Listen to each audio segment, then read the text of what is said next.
Welcome to podcast episode 170. Do you want to expedite your interiors in your building? Do you want to install it once? Stay with us. This is the Elevate Construction Podcast, delivering remarkable content for workers, leaders, and companies in construction wanting to take their next step. Get ready to step out of your comfort zone with Jason Schroeder as he encourages you to do better, live a remarkable life, and expect more. Let's go. Welcome, everyone. Have you heard of roof kitting or kits of parts or prefabrication? Well, I'd also like to ask if you've heard of room kitting, R-O-O-M, room kitting, because it's a fantastic method where we can, in the interiors of the building, really get a good quality product, get it on time with an expedited schedule, and really leverage the tools that we typically use for prefabrication. And most of the time we think about prefabricating like a room pod, meaning an entire room that's already kitted together and prefabricated and rigged into place from the outside. But sometimes that doesn't pencil out. And so room kitting is all about kitting parts and pieces together by scope so that you can actually just pre-assemble the room in place. Meaning the kits, what you have to mobilize and rig into the building is smaller, but nonetheless it is still pre-coordinated and pre-cut.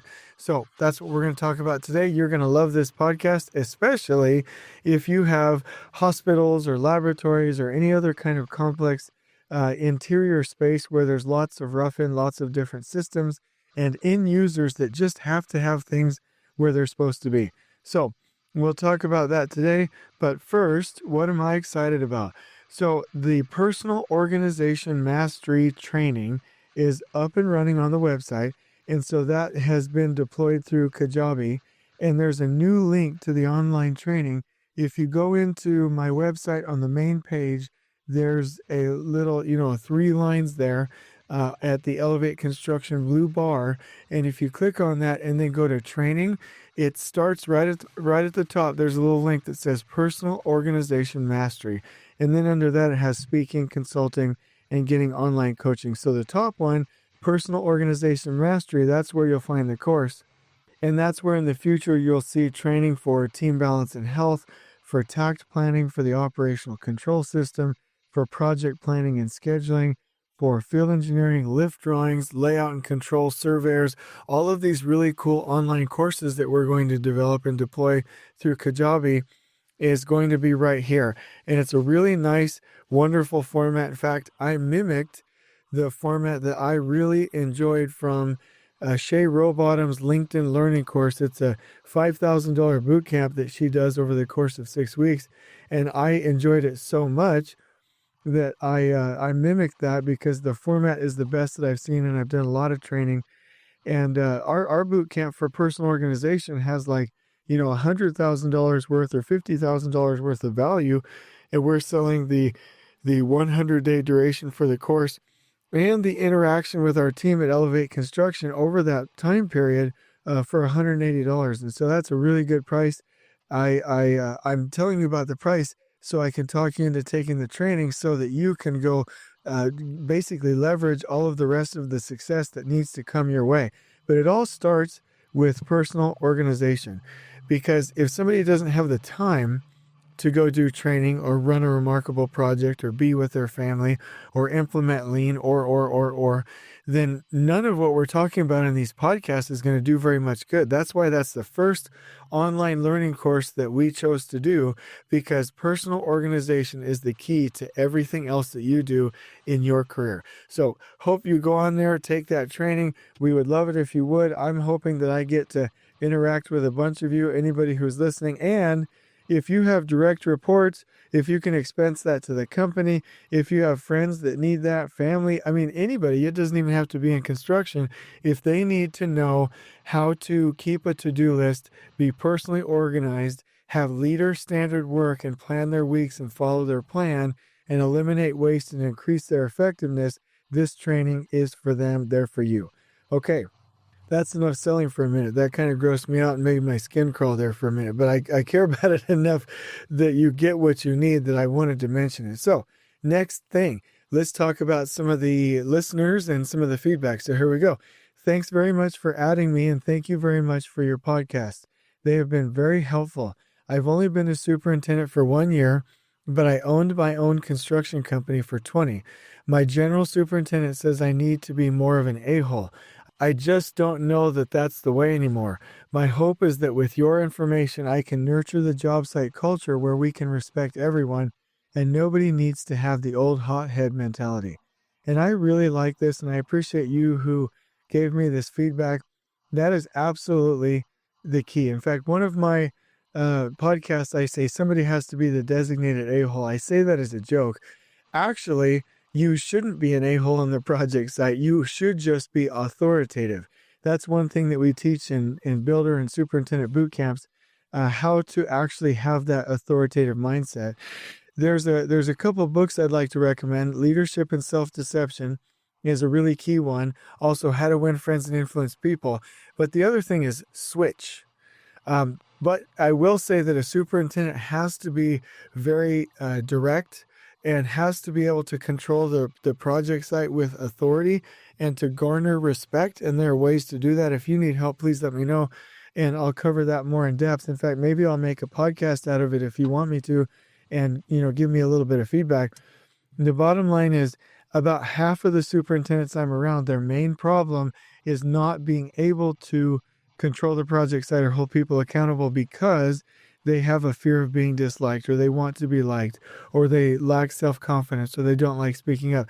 And so it is a real problem, and I think that's probably why your general superintendent says you need to be more of an a-hole. I would say that you need to be more authoritative, and that you need to be very clear about what your expectations are, and they need to know that you're a driving force on the project site. I would also recommend for you, whoever gave me this, I don't know off the top of my head because I don't bring your name forward because I want to keep that confidential unless you tell me to, but I would love to do a personal coaching call with you and to do a personality profile and help you to leverage your strengths and get through this. So let me know if I can help.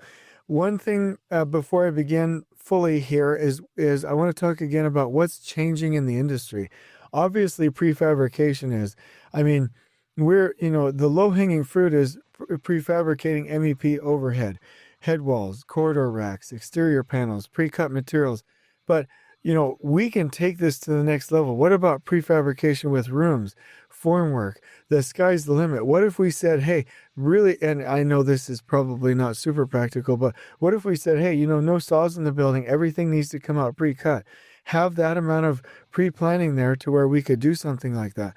And, maybe one day we figure that out, because prefabrication is about finding problems before they're a problem. Actually assembling it ahead of time is only part of the benefit.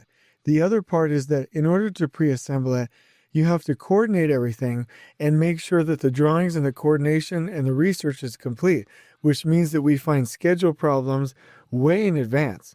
And so prefabrication is a game changer when it comes to schedule, and that's why it's so wonderful. And the other thing is, I'm all about, and I believe that the definition of lean is respect for people, stable environments, and continuous improvement. What better environment to do that than prefabricating things in a shop that's consistent, where we have respectful restrooms and lunch areas and systems, and where there's stability, where there's consistency, they know the environment, and where because of those things, you're able to continuously improve and have a 2-second lean culture. So I absolutely love prefabrication. Our industry is heading in that direction. We need to get more and more creative as we go.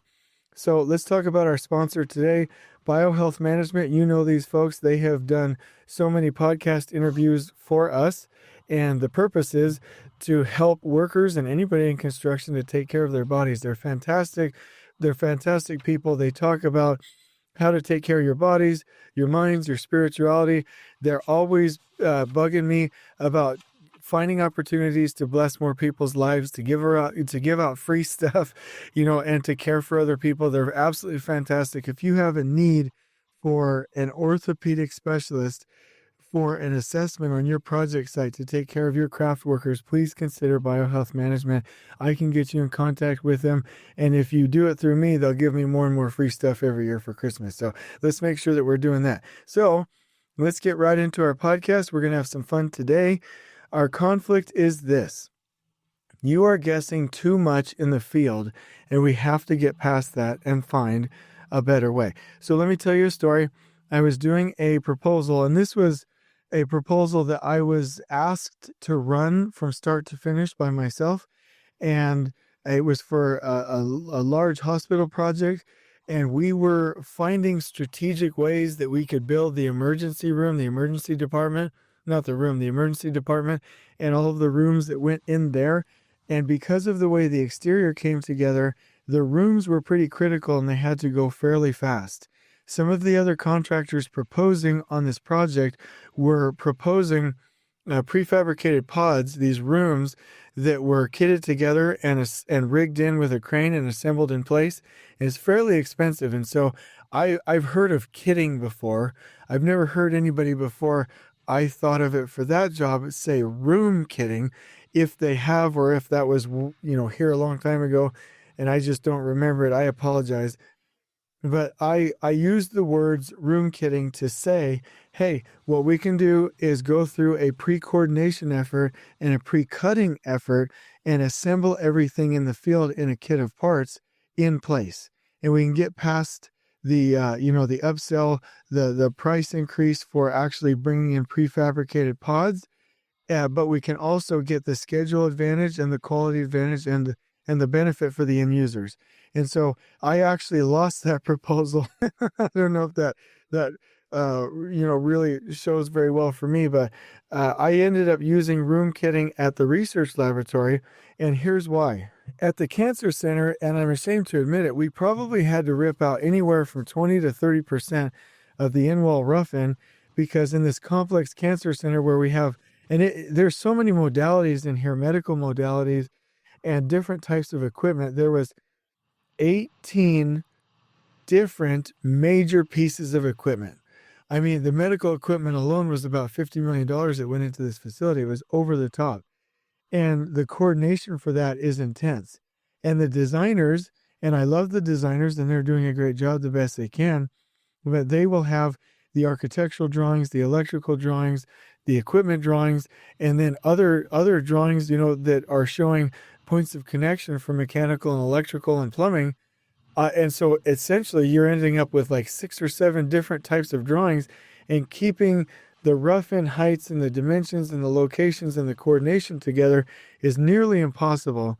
So by the time we had all of this rough-in done, inspected, and drywall on, and we're starting to rough in our casework and our millwork and equipment's coming in, we had to, and it's what I call drywall gremlins, we had to zip out new rough-in locations and come back, and it ended up being about 20 to 30%, whether it was before drywall or after drywall. Probably after drywall, it was probably only 4 to 7%, but 20, 25, 30% in total. Most of the percentage before we put up the drywall because of our quality inspections. And I was like, I am so tired of this. Electrical is going so slow. So that's what spawned the proposal. And then I used it at the research laboratory and in every job since then. And it's fantastic, where we coordinate every room and we make sure the designers and the consultants, whether they're medical equipment or lab consultants, and the end users love and really fall in love with where everything's coordinated in the wall. We pre-kit, pre-cut everything, bring it out, install it, finish as we go, and it's amazing. Man, I told you, and this is true. And I walk the job like 2 or 3 times a day, and I know, well, except for vacations, but I know exactly what we did and we did not do. At the research laboratory, we had zero rework with roughin in a complex laboratory after drywall, except for a certain room in the basement, which was a design change. And I'm very, very, very proud of that. And we were on schedule and we did a fantastic job because it was a fantastic process. And so the principle here is, when we in construction, we go into our interviews and we talk about providing a good product and taking care of the end users in the hospital and caring and oh, my daughter and my son was in the hospital, and oh, it matters so much, and we love and we care. All of that's garbage unless we actually find a way to get these roughin locations and these rooms laid out where the nurses and doctors and lab technicians actually need these things in these facilities. And there can be different other types of facilities. I get it. But really, we need to take care of the end user. But to also think about how we could apply similar applications for prefabrication in other scopes, phases, or parts of the project, right? So here's the process. First of all, we need to write this into contracts or work orders or work authorizations that we will coordinate every wall, that we will be spooling overhead MEP to be specific to the room, and that crews must finish their work, their install as they go. That all parts for rooms need to be pre-cut and brought into place. There is no bringing in bulk materials, cutting them, and bringing out a bunch of waste. Also, that nothing hits the floor, and that the coordination of drawings for each wall will be done by all foremen and approved by the designers before we begin work, and cut and kit those parts.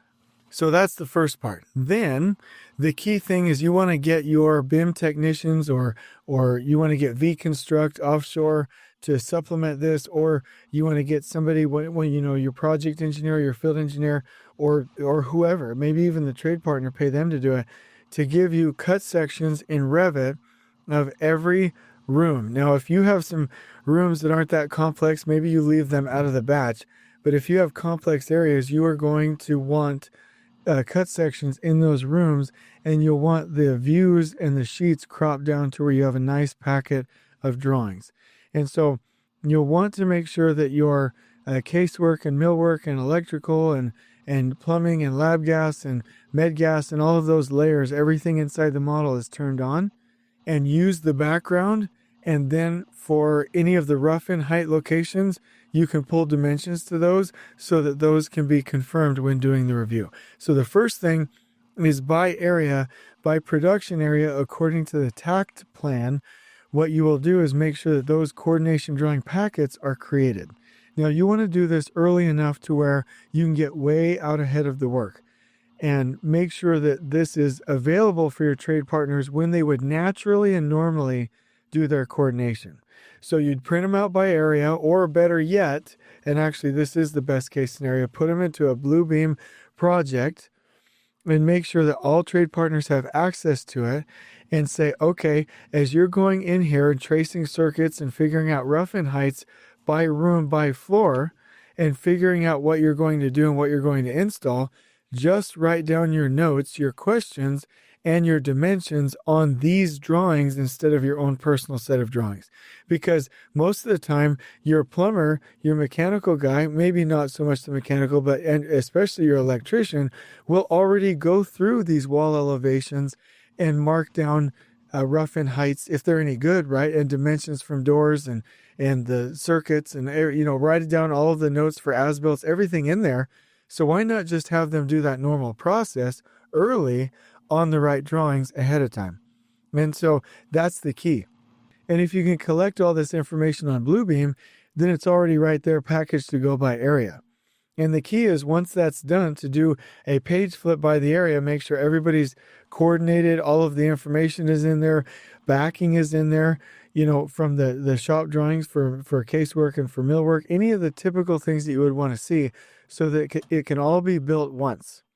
And once that's into a Bluebeam project by area, then you can send that over to the designer and the medical or lab consultants and the end users for a review to make sure that it is exactly where they need it to be.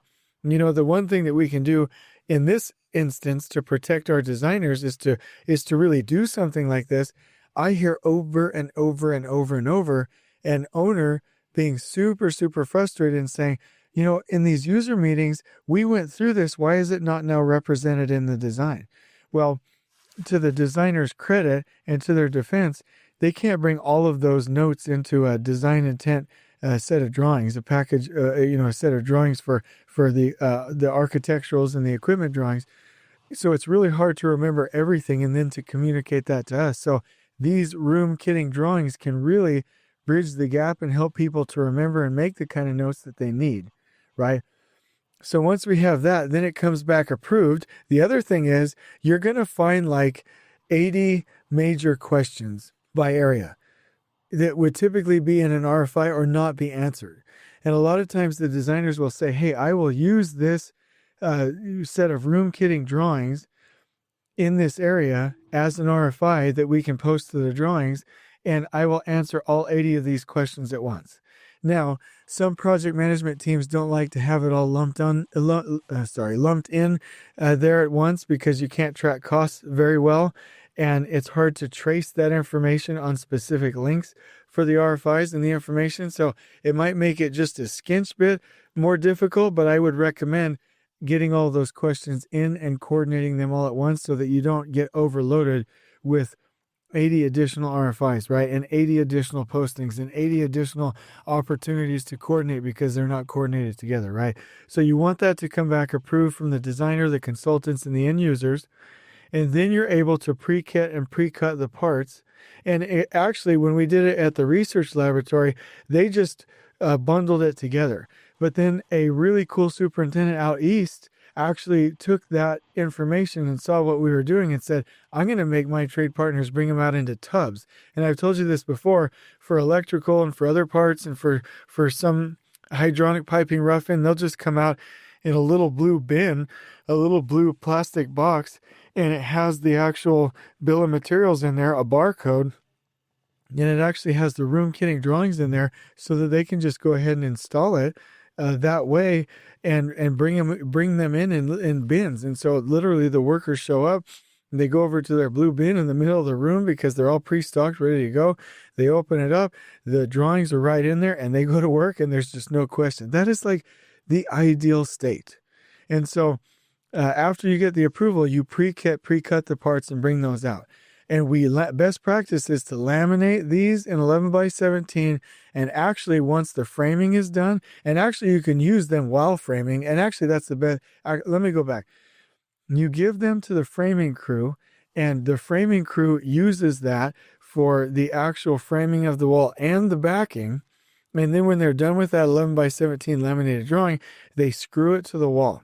I'm geeking out. It is so fun. Then it's screwed to the wall, and now you can use that for inspections. And now everybody can use that for their roughin. So the electrical comes through, the lab gas folks come through, plumbing comes through, all of these folks come through, and then this drawing is on the wall. We vacuum out the bottom track, we put in the insulation, everybody does their paint, their color coding on the walls to seal up the drywall. And so, your electricians will come by and spray red. The plumbing guys will spray blue, and then the general contractor will do a final inspection, spray paint a green dot on the studs, saying that they're ready. Then the inspector comes out, and instead of being all confused and curious about this and questioning that, they have a set of drawings right there on the wall. And I've actually seen inspectors get to the point where, if they don't like something and something has to be changed, they will actually write in Sharpie on the laminated room kitting drawing what's going on, and then they'll actually date that and sign off that drawing as a part of their sign-offs, and then that 11x17 comes in and gets looped into the asbuilts for the facility. And they're just geeking out about it. They love it. The inspectors love this system. So inspect from them. And now you have drawings that can educate your asbuilts. You can just keep them along with your pictures, right? And now you don't have any drywall gremlins. And you can, like I said, use barcoding. You can use color coding. You can bring them out into pre-assembled bins just in time. The process is amazing. And what I've explained to you is just the beginning. Because the current condition right now is electricians, for example, will go out there with 4 different sets of drawings, and at best, they're guessing. And they put it in wrong. And even if it's right, it's still not where the user wants it, and it's all wasted effort. And so my challenge to you is to discuss the possibility of room kitting on your project and continue to discuss other ways that you can prefabricate and pre-cut things on your project. And I'll give you one just quick example. At the research laboratory, we were working with DPR, and they have fantastic self-perform for framing and drywall. They had prefabricated all of the head boxes, the headers, and they pre-cut all of their studs. And so there was so much less waste than on a normal project. It was fantastic. Where else can we go do that? Where else would this work? Where else would this work? And so the challenge is to discuss this and implement it. Reach out to me if you need help. There will not be a podcast on Christmas Day, tomorrow on Christmas Day. That will be the only day that I plan to not have a podcast. So please forgive me. Please download that much more of the podcast the next day for me so we can keep our numbers jamming. But Merry Christmas. Honestly, God bless you. I hope you're doing well. I hope you stay safe over the holidays. We love you. On we go. Please join us next time in elevating the entire construction experience for workers, leaders, and companies coast to coast. If you're enjoying the show, please feel free to share with your construction colleagues and help us spread the word by rating, subscribing, and leaving a review on your preferred podcast listening platform. We really appreciate it. We'll catch you next time on the Elevate Construction Podcast.